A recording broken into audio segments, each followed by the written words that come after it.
Hi, and welcome to this up close and personal on Headstand. So some of you may know how much I love a headstand, but what I really love most about it is enabling someone who doesn't think they can do it to do it. So a little bit similar to Crow if you dipped into that video, but this even more for me because I love when a client comes here and says, oh, there's no way I can do a headstand. I'm like, just you wait. And I used to do it in lockdown as well with my group of lives every week. I had people doing headstands all over the country and they were all doing it by the end. And many of them were doing it in some shape, way or form on the first go. So they can really surprise you. So here we go. Okay, so there are two ways that we can do headstand. I'm going to teach the tripod way today because it's a great entry point. I actually use kind of the triangular method here where I interlace my hands. So that's one that you may have seen in classes, but we will get onto that. But for today, we're going to come to a similar initial position that we had for Crow. Again, if you've watched that video, don't worry if you haven't. So what we're looking to do is create that position. So a tripod position with head and palms of the hands. So the head, you really want to come right onto the crown of the head. So not here, you want to come right up. Your elbows want to be in and you want to tuck your toes under. Okay, so that's the first step, the first building block. That in itself, if you're not used to going in your head, can feel quite a lot. If it feels quite a lot, just take a step back. If it's that time of the month as well for women watching this, it might also just feel all too much because inverting when you're on your period can feel quite intense. But otherwise, if it's feeling good, then we will proceed. So coming back to your tripod, elbows in, rooting down through the palms of the hands. We're going to come up onto your tippy toes. And then you're going to come down. If you've got a mat like mine, which is really grippy, but quite thin, with a wooden floor underneath, then you might want to fold your mat under like so, just to give a little bit more cushion to your head. And then we're going to come to the next step. So crown of the head, palms of the hands, elbows in, tippy toes, coming onto the toes and then up onto the tippy toes. And really bring your feet as close as you can, as close as you dare. And just start to engage the core. And what you can do is just start to hop from one foot to the other. And then come down, or I should say come up. Kind of coming down and then coming up. Just take a breather because it can feel quite a lot. And again, if that's all you want to do today, amazing. And then you can just come back to that, keep working that and keep working on. So coming onto the tips of the toes and up, and then bringing the feet right up as close as you can so that your bum is very much in the air and not down here. So you're straightening your legs, or even if they're bent, that's absolutely fine. Just walking them up as close as you can.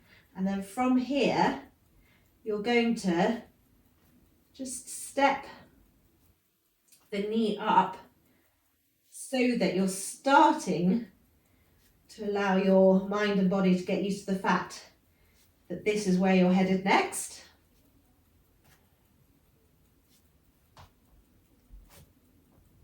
And then you're going to come down to come up. I spend quite a lot of time on my head, but I can feel that that's a lot. So just go easy, go slow. Take a pause. If you're feeling up for it, we will go again. Let's place the crown of the head down. Bringing the feet right up, and this time, just see if you can balance one knee on one arm. So you're using that upper arm as a ledge. And then take one foot down and try the other.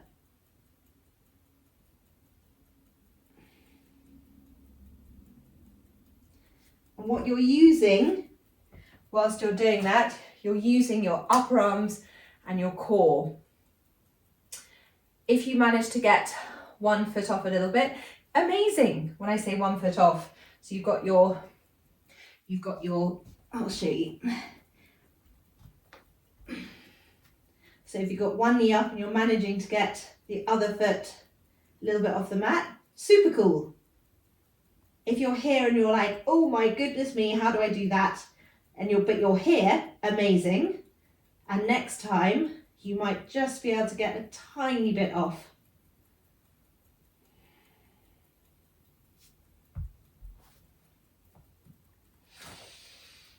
And up again. You'll see me getting slowly redder and redder. Up for it. We're going to continue. So crown of the head. Coming onto the tippy toes. And where your next heading is, you're wanting to bring both knees up onto your upper arms. And you can have your big toes to touch. And you just want to feel comfortable here. Your core is engaged. My upper arms are working and I'm really grounding down through the palms of the hands. And then coming down and then up again once more.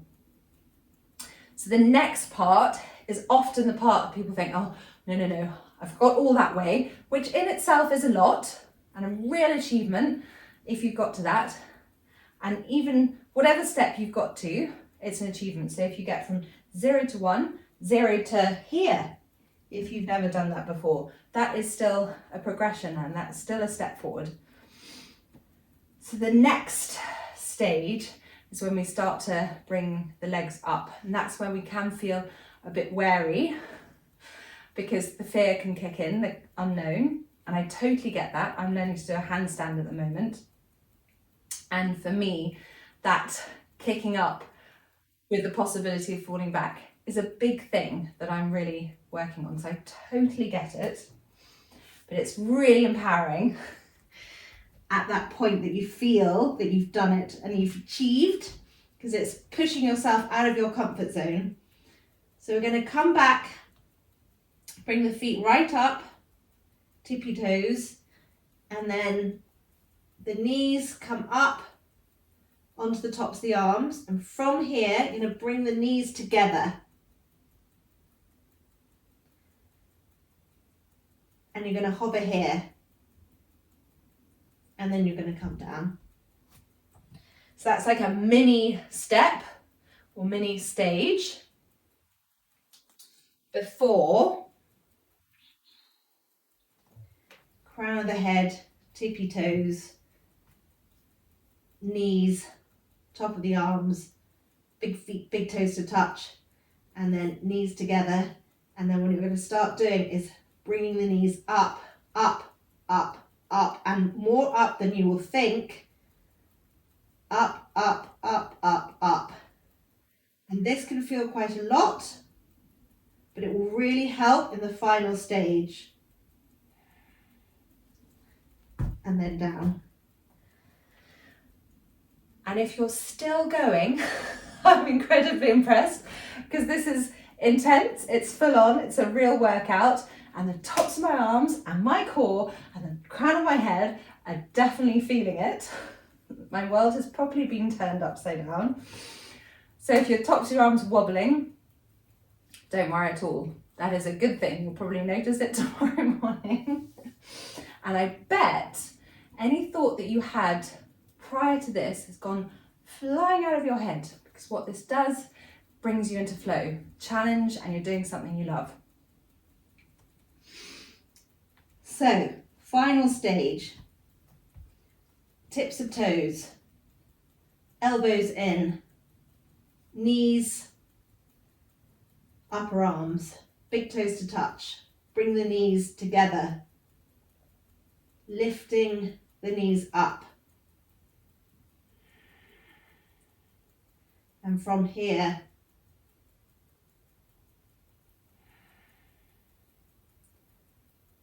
and there you have your tripod headstand, and you can come back down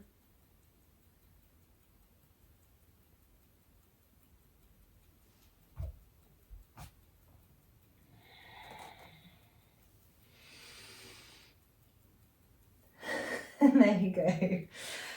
So that might be a video that you watch for the next however many number of weeks it takes for you to feel confident in going from stage to stage. Do this against the wall, absolutely, if that helps to give you your confidence. And also when you're moving your knees up, just to knowing where that point is, where they're over your hips, because otherwise you can sometimes think you're there, but you're actually here. So going against a wall can be really helpful for that. And then you can just slowly bring yourself away from the wall. There's no problem, there's no weakness in doing that at all. Walls are there for reference points, and they're there to help give us the belief as well, so that we get to where we're going in the end, which is what it's all about with a headstand, because I really believe that you can do it. So thank you for dipping into this up close and personal and having a go. And if you have any questions, then just message me. I'm always here. And otherwise, I will see you soon. Thank you for joining me.